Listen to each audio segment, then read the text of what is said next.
Dear friends, आप देख रहे हैं मैथमेटिक्स का क्वेश्चन पेपर सेट 1 का सॉल्यूशन। इसी तरह आपका set 1, set 2, set 3, set 4, set 5 सारे सॉल्यूशन कराऊंगा। सारे विषय शांति से धैर्य बना के रखना है और अपने दोस्तों के साथ शेयर करना है। इससे पहले बता दूं, आपकी जितनी भी साउदी परीक्षाएं के पेपर हुए हैं दूसरे ज़िलों में उनको भी डाल दिया, तो उनको पढ़ लेना। जिसको 90+ जाना है उस चैनल पर जो मैं डाल रहा हूँ उसको पढ़ लेना। 90+ गारंटीड है, आपको आएंगे ही आएंगे, लेकिन आपको पढ़ना तो पड़ेगा। तो चलिए इस क्वेश्चन को स्टार्ट करते हैं सॉल्यूशन को। इससे पहले मैंने साइंस का सॉल्यूशन कर दिया सेट 1 का। सेट 1 का मैथ का देख रहे हैं, इसके बाद में दूसरे विषय का कंप्लीट डालता रहूँगा मैं।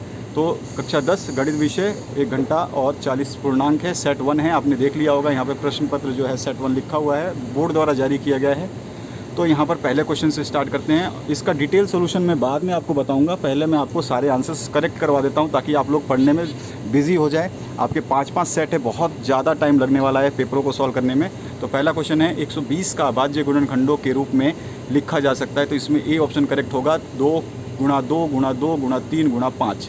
उसके बाद दूसरा क्वेश्चन है 306 और 557 का महत्तम समावर्त्य अगर 9 है तो 306 और 657 का लघुत्तम समावर्त्य कितना होगा, निकालोगे तो आएगा 22,338। इसके बाद तीसरा क्वेश्चन है 15 और 25 का HCF कितना होगा, तो आप इसका कॉमन निकालोगे तो कितना आएगा 5। ए ऑप्शन करेक्ट हो जाएगा। इसके बाद आते हैं एक प्राकृतिक संख्या का अभाज्य गुणनखंड उसके गुणनखंडों के क्रम में छोड़ते हुए खाली स्थान होता है तो वो अद्वितीय होता है। बी ऑप्शन इसमें करेक्ट हो जाएगा। उसके बाद में नेक्स्ट जो क्वेश्चन है पाँचवा, द्विघात बहुपद होगा जिनके शून्यांक √2 हैं और गुणनफल 1/3 है। तो इनको हम एक स्टैंडर्ड समीकरण में रखेंगे तो जो आंसर आएगा हमारा आएगा 3x² - 3 √2x + 1। छठा क्वेश्चन है यदि ax² + bx + c के शून्यांक जो हैं अल्फ़ा बीटा है तो अल्फ़ा प्लस बीटा का मान यानी अल्फ़ा प्लस बीटा यानी कि शून्यांकों का योगफल का फॉर्मूला जो होता है -b/a होता है। तो ए ऑप्शन करेक्ट हो जाएगा। इसके बाद हम बात करते हैं 7वें क्वेश्चन की। किसी बहुपद px के लिए ग्राफ आकृति में दिया गया है तो शून्यांकों की संख्या आपको बतानी है। इसमें x की लाइन को एक बार भी नहीं काटा गया है, तो x की लाइन को नहीं काटने की वजह से इसके शून्यांक 0 होंगे। इसके बाद आता है 8वां क्वेश्चन। समीकरण है a1x + b1y + c1 = 0। इसी तरह से a2 वाला भी समीकरण दिया गया है। मैं यदि a1/a2 = b1/b2 is not equals to c1/c2 तो समीकरण युग्म का अनेक हल होगा। ये आपकी थ्योरम है। इसके बाद आते हैं 9वें क्वेश्चन पे। 9वां क्वेश्चन है समीकरण युग्म जो दे रखा है आपको 2x - 3y = 0 और 3x + 4y + 20 = 0 द्वारा निरूपित सरल रेखा जो है प्रतिच्छेद करती हैं। बी ऑप्शन इसमें करेक्ट हो जाएगा। सॉल्व करके देखो तो प्रतिच्छेद करेंगी। 10वां क्वेश्चन है इसमें c के किस मान के लिए समीकरण युग्म cx - y = 2 और cx - 2y = 4 का अनंत हल होगा, तो इसका आंसर हो जाएगा c = 3। इसके बाद 11वां क्वेश्चन है समीकरण युग्म 2x - y = 5 और 3x + 2y = 4 का हल कितना होगा, तो x = 2 और y = -1 आएगा। ए ऑप्शन करेक्ट हो जाएगा। 12वां जो क्वेश्चन है वह रैखिक समीकरण युग्म जिसका कोई हल नहीं होता वो कहलाता है असंगत। उसके बाद में आता है 13वां क्वेश्चन। समीकरण युग्म x + y = 9 और x - y = 1 का हल जो है वो निकालना है, तो वो आ जाएगा सी ऑप्शन करेक्ट, 5 और 4। उसके बाद में आपका 14वां क्वेश्चन है निम्नलिखित में से कौन सा द्विघात समीकरण है, तो x + 1 का होल स्क्वायर = 2x - 3 जो है इसको सॉल्व करोगे तो द्विघात समीकरण बन जाएगा ये। इसके बाद 15वां क्वेश्चन है एक विविधकर d जो है बड़ा है 0 से तो मूल जो है वास्तविक और भिन्न होते हैं जब 0 से d बड़ा हो। 16वां क्वेश्चन है द्विघात समीकरण x² + x - 1 के मूलों की प्रकृति जो है वास्तविक और असमान आएगा, आप निकाल के देखोगे विविधकर के रूप में। तो 17वां क्वेश्चन है ax² + bx + c = 0 के दो भिन्न वास्तविक मूल होंगे यदि b² - 4ac is greater than 0, 0 से बड़े होंगे तो। ये विविधकर का फॉर्मूला है आपका, d बराबर लिखते हैं हम b² - 4ac। 18वां क्वेश्चन है द्विघात समीकरण x² - x + 3 का विविधकर कितना होगा, तो इसको निकालोगे ये फॉर्मूले से तो -11 आएगा।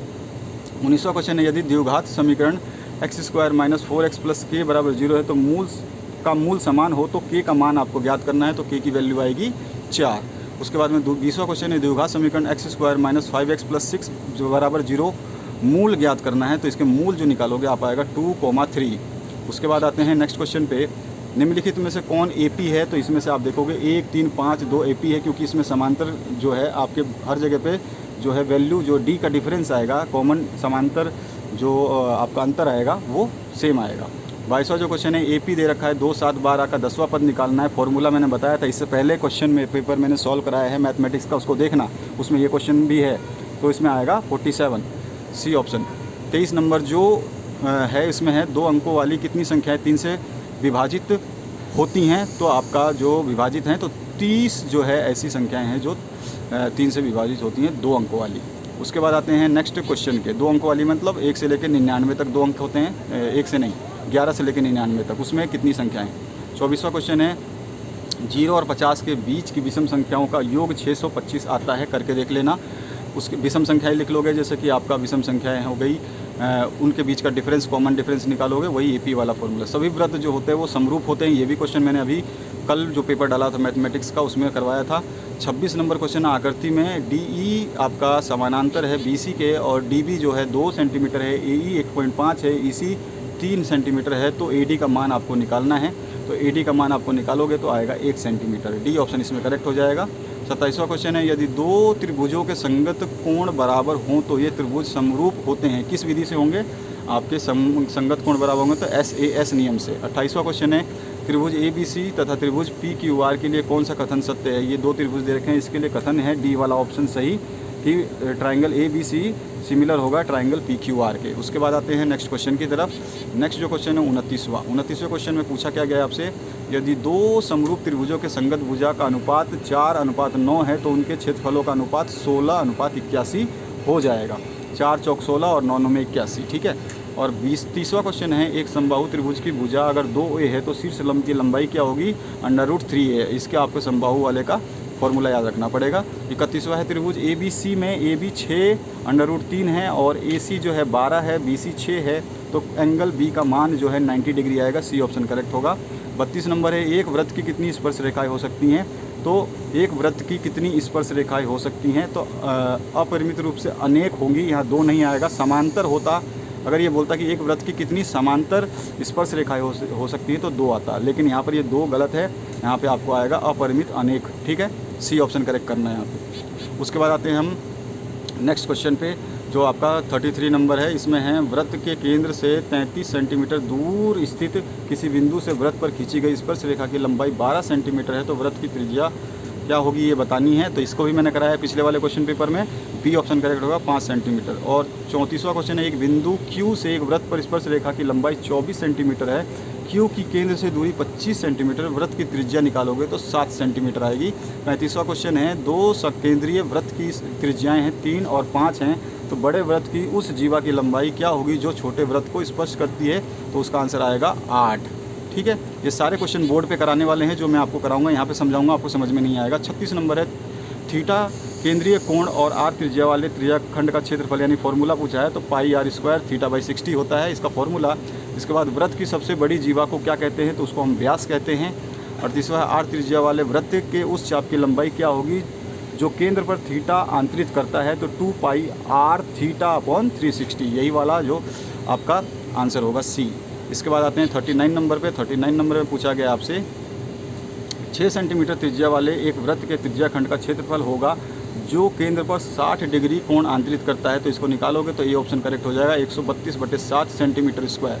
और 40वां क्वेश्चन है, एक घोड़ा मैदान में 7 सेंटीमीटर रस्सी से बांधा गया है या बांध दिया गया है, उस भाग का क्षेत्रफल आपको निकालना है जहाँ तक कि घोड़ा घास चर सकता है, तो इसको हम निकालेंगे फॉर्मूले से, तो हमारे पास आएगा 154 मीटर स्क्वायर, डी ऑप्शन इसमें करेक्ट होगा। तो ये था आपका मैथमेटिक्स का फुल सॉल्यूशन। इसके अलावा मैंने आपका साइंस का सॉल्यूशन कर दिया है, नेक्स्ट सॉल्यूशन बना रहा हूँ, उसको फिर अपलोड करूँगा। बने रहिए इस चैनल के साथ में, दोस्तों के साथ शेयर कर दीजिए। और ध्यान रखना, आपको इसी वीडियो के डिस्क्रिप्शन बॉक्स में 10th क्लास की जो प्लेलिस्ट दे रखी है उसमें सब कुछ आपको आंसर मिलेगा, सारे के सारे आंसर सॉल्व करवा रहा हूँ मैं, टेंशन फ्री रहो। 5 सेट कर लिए, और जो मैंने पेपर पहले डाले हैं तो 90% नंबर कहीं नहीं जाएंगे, गारंटी है, गारंटी है, गारंटी है। चलिए आप वीडियो देखिए और अपने दोस्तों को शेयर करिए। तब तक मैं दूसरे वीडियो को अपलोड करता हूँ। Thank you very much, have a good day और best of luck for your examinations.